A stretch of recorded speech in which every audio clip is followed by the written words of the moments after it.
Welcome back to the Thinking Crypto podcast, your home for cryptocurrency news and interviews. With me today is Brandon Mintz, who's the founder and CEO of Bitcoin Depot. Brandon, great to have you on. Likewise, thanks for having me, Tony. Brandon, let's start with your background. Where are you from and where'd you grow up?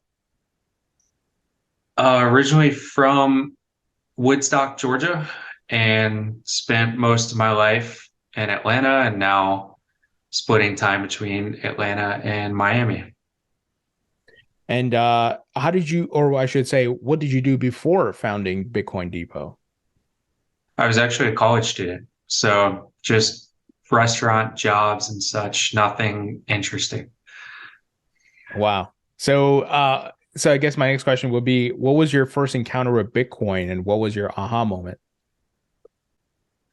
Just met a friend of a friend in college, and really the aha moment came from very, very deep research early on, just understanding all of the problems that Bitcoin could solve. And at that time, Bitcoin was really it in existence. And I just thought it was the future and could power the economy in a lot of different ways. And then I went to go buy Bitcoin, and it was extremely difficult. The only exchange at the time in the US was Coinbase, and then there was Mt. Gox internationally. This was late 2013. And I just had a lot of difficulties getting registered online with Coinbase and getting my Bitcoin. And after 3 weeks, I still didn't have Bitcoin. And that led me to discover the cash to crypto part of the industry, which didn't really exist at that time. And through that journey, it ultimately led me to want to build a better solution. And that's how we got to Bitcoin Depot. Wow. Um, so was there ever a point where you thought, okay, I can go the ATM route, but I can also go maybe some sort of peer-to-peer decentralized exchange where you could do that too? Or was it like, you know what, I'm going to go the ATM route? That was the main idea. No, that's a good question because Bitcoin Depot wasn't the first company I started. I actually started selling initially on local Bitcoins, which was a peer-to-peer website. And then I ended up building my own website, cashtocrypto.com, which was somewhat similar to that business model, but it was just me as the counterparty on the cash to crypto business side versus all of the buyers of Bitcoin depositing cash to be able to make a purchase from us. Mm. So give us an overview of Bitcoin Depot. How many locations, the setup that you have, and how does it all work? Yeah, well, we have 7,000 Bitcoin ATMs in the US and Canada. They are nearly all cash in for Bitcoin. That's really our focus is people entering the crypto ecosystem. We're in 47 states in the US currently, and just a matter of time until we're in all 50. We also have another product called BD Checkout Mm. that allows you to make a purchase through our app for Bitcoin using cash at over 8,000 retail locations, big name retailers that you would have heard of. You can download the app and you can see all of those locations. And that is in 22 states at the moment. And then we also have ability to buy online with us using a debit card on our website, bitcoindepot.com. But that's not really our focus. Our focus is really the cash market in a retail setting. Hmm. And so it sounds like you're providing both the software and the hardware to achieve this. And you mentioned there's a mobile app as well that ties to it. Yeah, exactly. So, you can go do an entire self-service transaction on one of our kiosks, which we call BTMs. And you can just use our app and not use any hardware and just hand over cash at the register to someone working at the checkout counter. Interesting. Um, are you just primarily supporting Bitcoin or are there other coins as well? And do you have plans to add more? At this time, it's just Bitcoin only. Because we're going public, it's probably not wise in this market at this time of all these unknowns with the SEC and what's a security and what's not a security. So we've decided to play it safe and just stick with Bitcoin. And that's really all our customers wanted anyways. And if they do want other cryptos, they can exchange them through plenty of other methods after they buy Bitcoin from us. So it doesn't really add a lot of friction if they want something other than Bitcoin. So we've just decided to continue with that route. Sure. Yeah, yeah, that makes sense. Given that, as you mentioned, you're planning to go public. Um, walk us through a bit. If I'm the average Joe or Jane, I walk into the store, I see the sign up, buy Bitcoin here through your setup. What's the process like to get that done? You mentioned some of it, but is it, I can download the app right away, I give the cash, and then I scan a QR code or something, or the Bitcoin sent to my wallet address? Walk us through a bit of that process. Yeah, well, it's super easy. It takes about a minute or two in either method. So if you're going to use a Bitcoin ATM, you can use any Bitcoin wallet. It does not have to be the Bitcoin Depot wallet, but we prefer, our wallet and for people to use it. Mhm. You would go to one of the machines, you do some identity verification, give some KYC information to us, and then you scan your QR code that your wallet generates, you insert cash and get your receipt, and you're done. And Bitcoin's going to be sent immediately. The other method, BD checkout, again, you can download our app. You actually have to use the app for BD checkout, unlike the Bitcoin ATM. And you just type in, hey, I want to buy $100 worth of Bitcoin. You choose the location that you're going to go to. We have a lot of pharmacy locations, for example. You would go to one of those stores. You would have a barcode generated from the app. You would tell the person working at the checkout counter, hey, I have a barcode to scan. I'm paying for something. They would scan it. It rings up just like a prepaid card, just one of those Visa cards you grab off of the gift card rack, for example. And you hand over cash. And once your account is funded with that cash in just a few seconds, you just click a button that says convert to Bitcoin and you're done. So again, only takes about a minute. Super easy and convenient. Can you tell us about the security layers you have in place? So let's say the folks use your app and your wallet. Is it a self-hosted wallet? And are you custodying with, let's say, a Coinbase custody? Tell us about those security layers. Yeah, totally. That's a good question considering the circumstances today. Well, we have always focused on never custodying customer funds because we knew, things like FTX and other situations would happen. There's always, a possibility you could be hacked in some sort of way. We never wanted to take that risk. So it's an entirely self-custodial wallet, the Bitcoin Depot wallet. Now, if somebody wants to come use a Bitcoin ATM using the Coinbase wallet and complete a transaction, they can do that.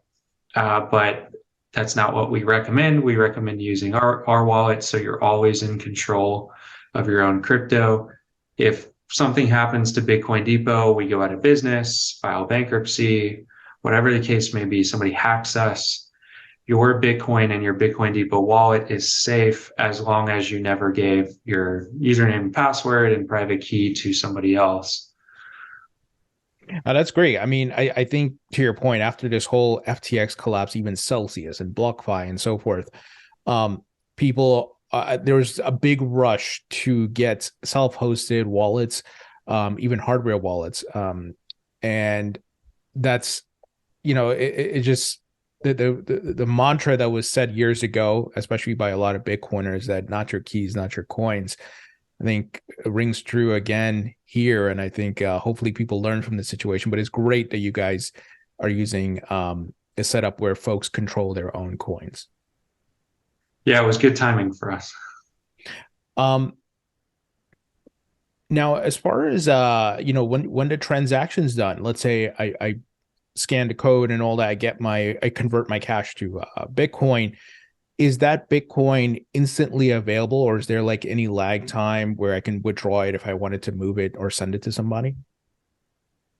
It's the same lag that you would have sending Bitcoin from any wallet to another wallet. So, every wallet may require a confirmation, for example, on the Bitcoin network from the miners until it's actually spendable. So it could be, 10 minutes until you could go resend it, spend it somewhere else potentially. A kind of weird question for you, and it's something I've been thinking about for years, and I've talked to quite a few folks about it, and that is there are different demographics in the world, right? It goes without saying. There's different people, different walks of life, who are familiar with different levels of technology, and are they trust different things, whether it be trust banks, they trust ATMs, or they trust exchanges. So could you tell us a bit about the demographic that uses the Bitcoin ATMs, and who are they, especially like in the United States? Are they like the older folks who are, hey, I know how to use an ATM, I can buy some Bitcoin on this? Can you tell us a bit about that? Yeah, great question. So there's really three different buckets I like to break it into. The first one being that cash economy bucket made up of people who just prefer to use cash. Sometimes they use it for certain transactions, sometimes they use a card for others, but also most importantly, people who are underbanked and unbanked, which is close to a quarter of the US population. Actually, a lot of people don't realize that. And according to a few studies out there, those are the people who are using crypto the most. I've read studies that say, people within that demographic have adopted crypto, own crypto, um, more than two times as likely as just the general population. And then the other buckets are really anyone who wants pure convenience, Mm, doesn't mind paying a markup, goes to TravelX in the airport, buys drinks from convenience store versus having to go all the way to the grocery store, uses a cash ATM instead of going to the bank, just normal convenience purchases in life. Maybe they got fed up with waiting on verification from the exchange, which exchanges still have a lot of problems getting people through, even for small dollar amounts. And then lastly, as crypto has been adopted more and more, the baby boomer demographic has come into play as well. So you have people who just aren't that great with technology. They don't want to try and figure out how to use an online exchange, and they want a familiar experience, something tangible that they can go see, touch, and feel. sure. That gives them a lot more comfort than just completing the transaction through the website, especially with all the news that has come out the past year. A lot of people may feel you go to a website to buy Bitcoin, they could just disappear or say, hey, we're not allowing withdrawals. You go to a Bitcoin ATM, you're getting your Bitcoin essentially instantly. There's a lot less to worry about. Mm. So those are really the three buckets that make up our user base. Very interesting. And you mentioned the unbanked, and to your point, there are a good amount of people in the US who are unbanked. But of course, more so in other countries. Are there plans, and maybe this is like a 2023 roadmap thing, to expand to other countries internationally? Well, we are in Canada now. We have somewhere around 200 Bitcoin ATMs in Canada. As far as other countries go, we're still looking at various data points and trying to determine where we would go. I think it's not totally necessary for us to expand internationally to grow. There's still a lot of opportunities for us organically, in the US and Canada. But I think there is a lot of value in expanding beyond where we are today. For sure. Um, are there any plans, or maybe it's already in place, and I apologize if I missed this, Are you planning to integrate like the Lightning Network at all, or it doesn't make sense necessarily? Any thoughts on that? For Lightning, it's a great idea. It has good use case, especially for remittance. The hard part is just the education on the customers and how to get them to buy Litecoin or Lightning Network, Bitcoin Sure. versus regular Bitcoin and how to use it. And we're really most focused on just ease of use and a simple experience right now. So we don't really want to complicate the transaction process. But I think in the future, and as adoption grows, then it could be something that's valuable. Hmm. Um, Tell us about your plans to go public. I read that you're planning to do this via an SPAC. Is that happening in 2023? Yeah, so we've been working with the SPAC now for the past few months. We announced the transaction in August of this year in 2022. And we do plan to be a public company in 2023. So basically, how a SPAC works, a SPAC has funds in a trust account. They have $321 million right now. And we essentially merge with this SPAC and hopefully get a large portion of those funds onto the company's balance sheet to allow us to grow. And it is something that we think will close in the first few months of 2023. And Bitcoin Depot would be a public company on the NASDAQ. Wow. That's exciting. And aside from that, obviously that's a big item on your roadmap for 2023. Is there anything else that you want to highlight that you guys are planning to do in 2023?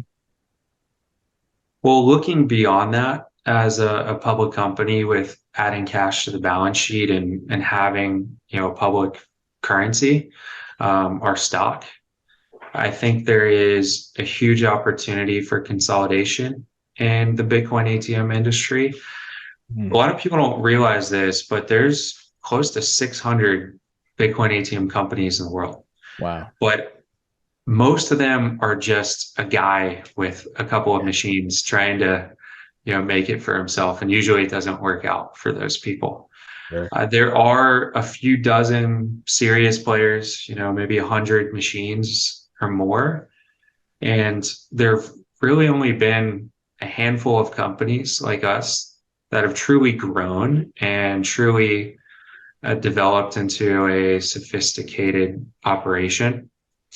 And so we believe with our scale currently, the economies of scale we have with vendors, the vertically integrated platform we have by owning our own software will allow us to be very successful with merging some of these smaller operators into Bitcoin Depot and allow them to do better than they can do on their own. So I would say industry consolidation is a big goal for us next year and just continuing to grow organically, add more Bitcoin ATM locations, add more BD checkout locations, and acquire as many users as we can. Hmm. And fortunately for us, and anyone listening to this can see our public filings that we've done, including our financials. We recently filed Q3 of 2022, and that was a record quarter for us in terms of top line revenue and bottom line EBITDA. And so was the quarter before that.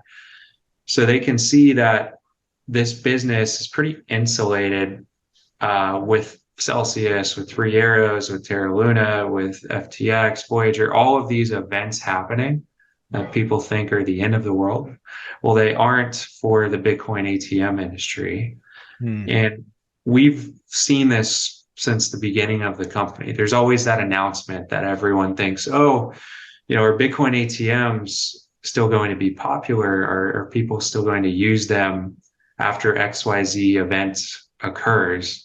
And usage has not slowed down through all of these events over the years.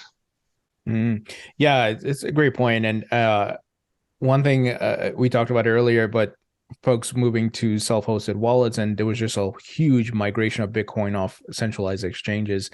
And I think despite what I've noticed, despite the price being down, there's still a lot of people interested in Bitcoin and the technology and diversifying, adding this as an asset to their portfolio. So I feel like we've crossed a chasm, so to speak, where it's like, okay, it's not so much about price, but we need this asset here, and people are starting to recognize the benefits of it. Yeah, exactly. Well, it's a good time to buy for anyone that's held out over the past year and a half.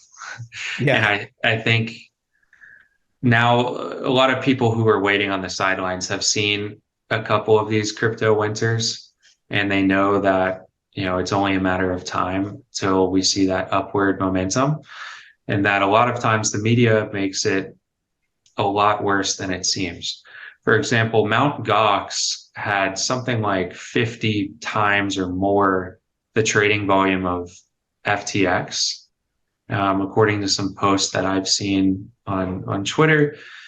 And the media makes it seem like FTX was the entire crypto market. And without FTX, how could there be anything left that will survive? But that's not the case. Yeah, I even read that Mt. Gox, there were much more Bitcoin that was lost in that collapse versus FTX. FTX, yes, investors lost access to their funds, but it wasn't like a ton of Bitcoin that was lost, but more so in Mt. Gox, which I found interesting because now obviously you have a bunch of different altcoins. There was obviously the FTT token, native token to FTX, but way less Bitcoin lost. Mm-hmm. Yeah, their own token was a large portion of the losses. Yeah. Um, Tell us about how where you're getting the Bitcoins from when someone makes a purchase through your app or the ATM. Are you sourcing that from OTC markets, exchanges, or do you guys have a stockpile of Bitcoin that you're holding, and that's how you fund the payments and so forth? Well, fortunately, we haven't had a stockpile of Bitcoin that we've held, and I'm glad we didn't, because we would have rode the price down and racked up quite a bit of losses. Mm.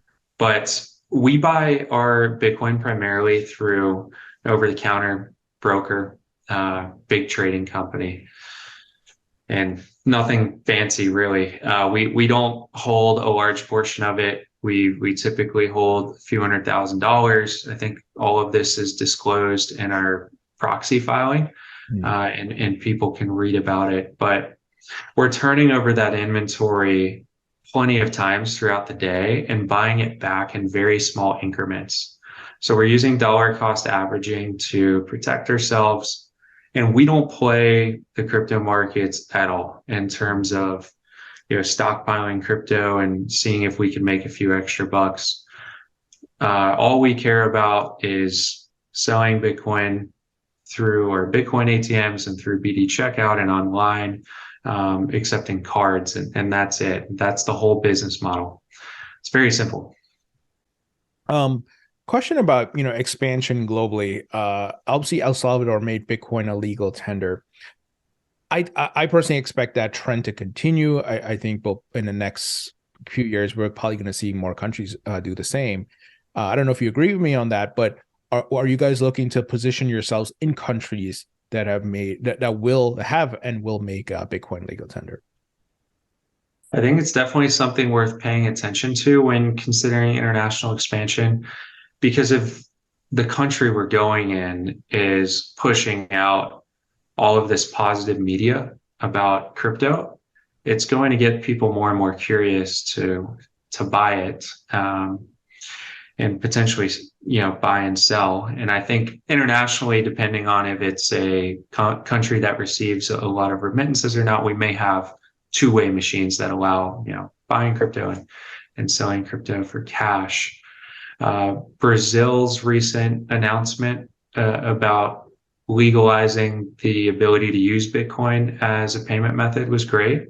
It's not quite legal tender status, but I think it's a step in the right direction.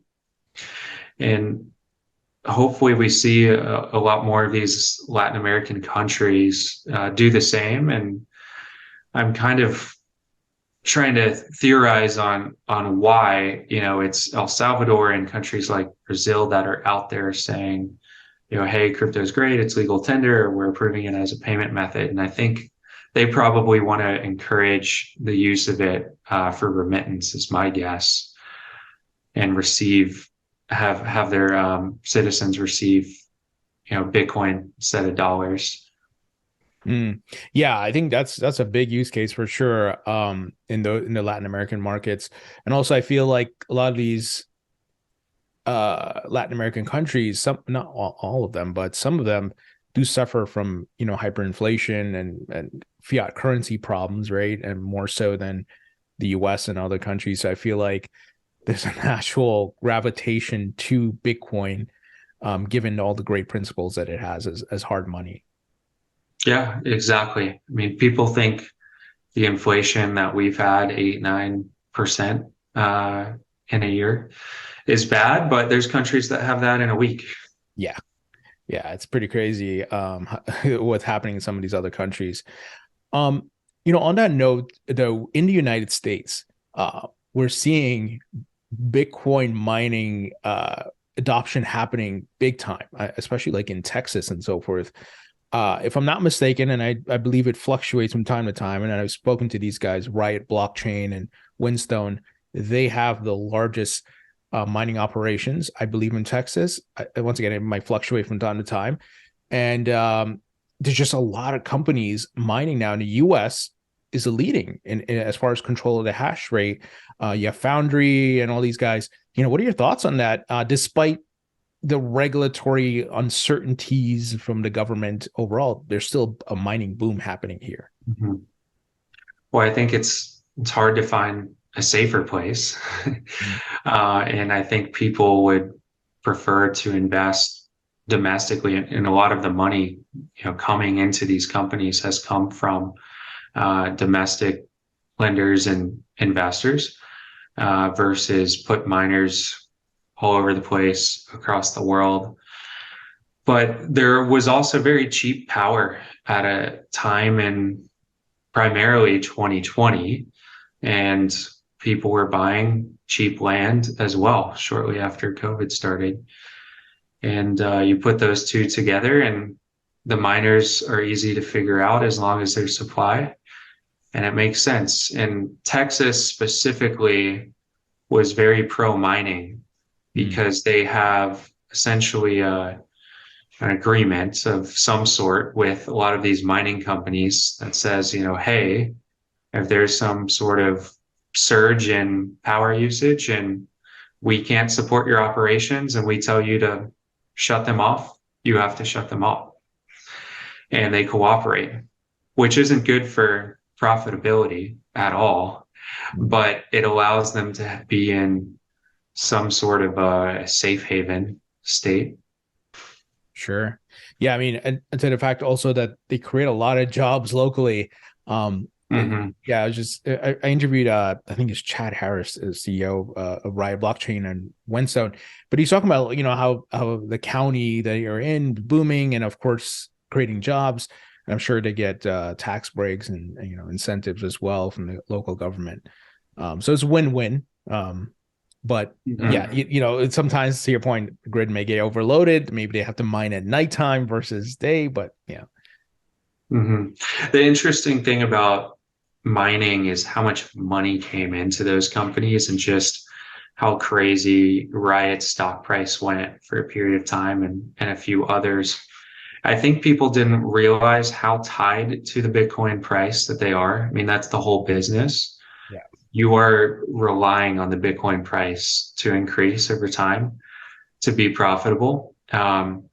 It's not really a whole lot different than just buying Bitcoin. You get some depreciation, I guess, in that business from buying the physical hardware. But unlike that, for Bitcoin ATMs, at least, we haven't been historically correlated to the price of Bitcoin Mm. since the beginning of the company. We've been through, a few bull runs, a few bear markets, in the crypto space, and every year, year over year, we've been growing regardless, thankfully.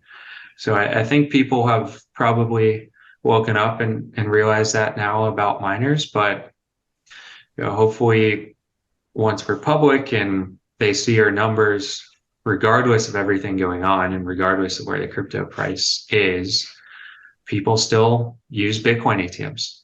Mm. And a lot of it comes out of necessity. A lot of people are using it for remittances. A lot of people are using it to make purchases online instead of more traditional methods. Mm. Well, that's great. I mean, you guys have been growing year over year. And so on that note, the Bitcoin halving happens every 4 years, and the price follows that, right? Bull and bear market. So right now we're in a bear market. We had our peak last year. Um, are you expecting the 4 year cycle to continue? 2024 comes around, next halving, we have another price run up. I'm not asking for a price prediction, but just the cycle playing out the same way. Well, I sure hope so. Just for my personal holdings, at least, it would be nice to see those numbers go up instead of down. But just based on history since I've been in the crypto space, every time the halving has come up, Bitcoin prices have started to increase right around that. I think it's definitely possible that that happens again. I don't know if the increase in the Bitcoin price from the previous high to the next high will be quite as much, just because the market cap of Bitcoin and other cryptos have grown so much. When you have the industry at $1 trillion market cap, which I think it's a little bit below that today, it's hard to hit 5 times that in a very short duration. But when it was 100 billion or a couple $100 billion, it's a lot easier. So I think it's very possible that we could see nearly or around $100,000 Bitcoin. But I'm just a guy that's not a financial advisor, so I don't know. But I would like to see it, and I think it's possible based on what's being built in the industry right now. While things are a bit slower for a lot of companies. Yeah, for sure. And I feel like each cycle we've seen more adoption. I mean, I would not if in 2017, if you told me El Salvador was going to make Bitcoin illegal tender, I was like, okay, whatever. I don't believe that, right? But it happened, and then just you're seeing these big players like BlackRock and so forth enter the market. They launched a partnership with Coinbase, yada yada. But what was interesting, I think a lot of people missed. They launched a Bitcoin spot trust, and then of course there's been talks about a Bitcoin ETF coming along. So I feel like there's more to come, and large institutions are going to build maybe more sophisticated products and services around Bitcoin. And I personally think that possibly central banks may add Bitcoin as a balance sheet, as a reserve asset, similar to what they're doing with gold. I don't know what you think about that.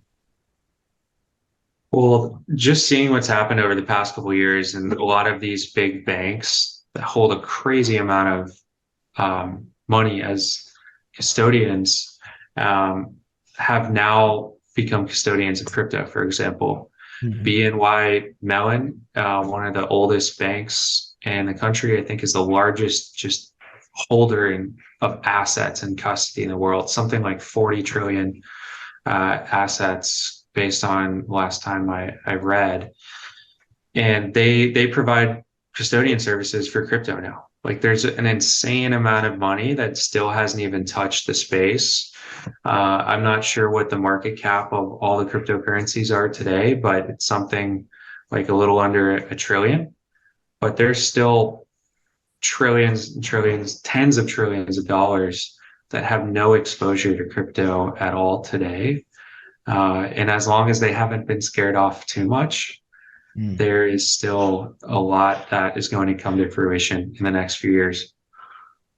Um, so on the point of being scared off, how long do you think? Do you think the FTX Sam Bankman-Fried situation will be forgotten maybe in 6 months? Is it like we're going through it? It's painful. It's like the Mt. Gox situation, but years pass and people forget about it. You look, Bitcoin was not disrupted at all. Bitcoin blockchain running fine, right? Um, but the media headlines, the frenzy, oh no, this crypto's going to zero, this is happening, blah blah blah. Mhm. Does that set us back, and do we forget about it sooner than later?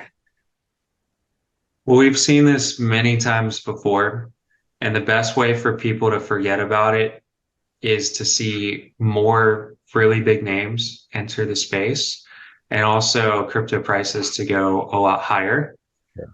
So they think the likelihood that that's all crypto is much lower in their heads. So I don't think we're going to see this big turn of events here in the next couple months or few months, where everything's going to get really positive in the media and money is going to be dumping in. I think it's going to happen very gradually over the next year and a half once we get closer to the Bitcoin halving. Yeah, that makes sense. And given the macro bear market we're in too, with the Fed is, doing their thing and recession and all that, I feel like we need to come out from under that as well before people start thinking about investing. Mm-hmm. It's like about capital. It's capital preservation right now, and it's hard all around: stocks, real estate, everything. Um, Yep. um, Question for you. This is a hard one. It's not price prediction, but where do you see Bitcoin in 5 years? And do you have any predictions? And I know you touched a little bit on some of those items before too. In terms of price or just overall crypto Let's say market adoption. Let's say adoption predictions. adoption, um, studies in 2021 are saying around 20% of people in the US at least have adopted crypto, have owned crypto in some way, shape, or form. 5 years from now, my guess is that's got to be around three quarters, something like that. I think you're always going to have that demographic that is just too old to figure it out. Sure. My grandma's not, she's just never going to own Bitcoin. You kind of have to wait for that generation to die off a little bit for the numbers to go higher than three quarters. But Sure. I think a lot more of the world will be understanding its use as a remittance system as well. I think the Western Unions and the MoneyGrams of the world, unless they drastically change their business model to be more crypto focused, I think they're going to be struggling. Um, and just a lot of more real life use cases. But I think a lot of what people don't understand is they say, well, where's blockchain and crypto really being used? But it's really a platform, and a lot of what it's being used for may happen on the back end that's not really in the consumer's eye. But think of Shopify powering websites, and the internet powering everything, including this call. It doesn't necessarily have to be, oh, I'm interacting with this blockchain tool that this company provided to me. It can just be very internal within businesses. Hmm. And I think that's going to grow rapidly over the next 5 years. And Yeah. I think Bitcoin ATMs will continue to Yeah. be used regardless of what everybody says. I think the adoption of Bitcoin ATMs is going to get really high and pretty prevalent across the world over the past few years, actually, since we got in 2016, since I started Bitcoin Depot. The growth rate of Bitcoin ATMs has actually been similar, if not faster, than cash ATMs. When the first cash ATM came out, I think in 1969. It's very possible there could be as many Bitcoin ATMs on the streets as there are cash ATMs, or close to it in 5 years in the Oh, US at least. Yeah, yeah. I mean, I could totally see that. It just as the asset gets more prevalent in society and there's more adoption and big players come in, people are going to want to find the easy on ramp to get access to it. So I think ATMs are going to be a big part of that. Um, Question for you on CBDCs. So central banks around the world are building CBDCs, taking the blockchain, tokenizing fiat. Eventually, look, personally, I'm not a fan of CBDCs. I'm concerned about privacy, the Constitution, at least here in the United States. But they're coming. There's nothing stopping them. But we do have an alternative, which is Bitcoin. But let's say CBDCs are part of the economy. Would How would that change your business model eventually? And we're talking maybe like 10 years from now, right? With CBDCs, would it be like, okay, in your app and so forth, you can easily update and use the CBDC to get Bitcoin, things like that? It's hard to say without knowing exactly how the CBDC would work, but what I can say now is we have bank accounts, we have credit cards, debit cards, wire transfers, ACHs, all of these financial tools, but still we have around a quarter of the population who doesn't use them essentially at all. And then you have additional people beyond that who prefer not to use them. So even if a CBDC comes out, I still think a lot of people are not going to use it.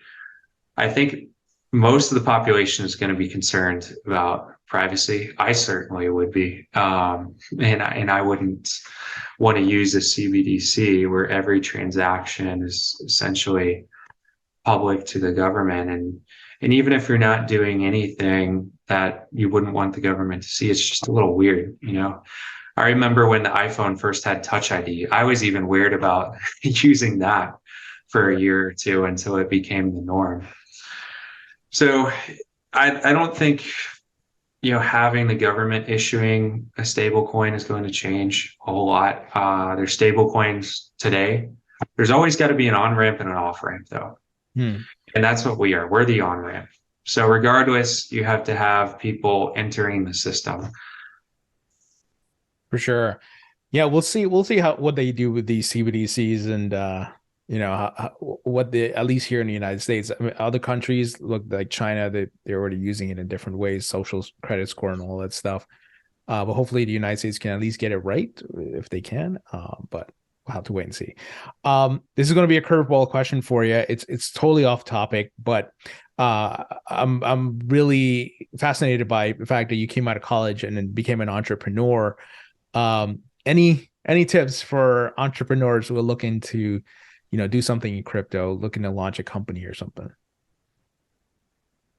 I think the tip would be is just forget about what society norms are Mm. and just work your ass off. I mean, it really took me getting to the point of where I was miserable because I was working so much. And that's really just the drive that it takes to start a business. With everyone having so much access now, even if you don't have a pool of capital to start with, if you have a phone and you have social media, there's so many businesses that you can start. So it's harder than ever to get in early. But I think for me, it was just seeing an opportunity and jumping at it immediately without hesitation, and really diving all in without consulting others to see what they thought. I think really the key is once you're onto something, you'll know because nobody will believe in it and they're going to discredit it in so many ways. And that's when you know it's going to work Mm. because eventually they'll turn around. Good tips, man. All right, I got to wrap up questions here for you. They're rapid fire. So first is favorite food, Burgers. favorite musician or band, Hmm. It's a hard one lately. I'm going to say Drake with his new album. favorite movie. um, Favorite movie. Hmm. That is a tough one. I've always liked very action-packed things. I'm going to say Top Gun, Maverick. It's a good one. Yeah. Favorite book. Hmm. 0 to 1. Hmm. And when you're not working, at Bitcoin Depot and doing your thing, what are you doing for a hobby? Like to get outside, um, play tennis, go on runs, do a lot of fitness things, get out in the water here in Miami. I'm close to the beach, so that's always nice. Nice. Brendan, pleasure chatting with you. I'm looking forward to you guys going public and the future updates in 2023. Thank you so much for joining me. Thanks for having me, Tony.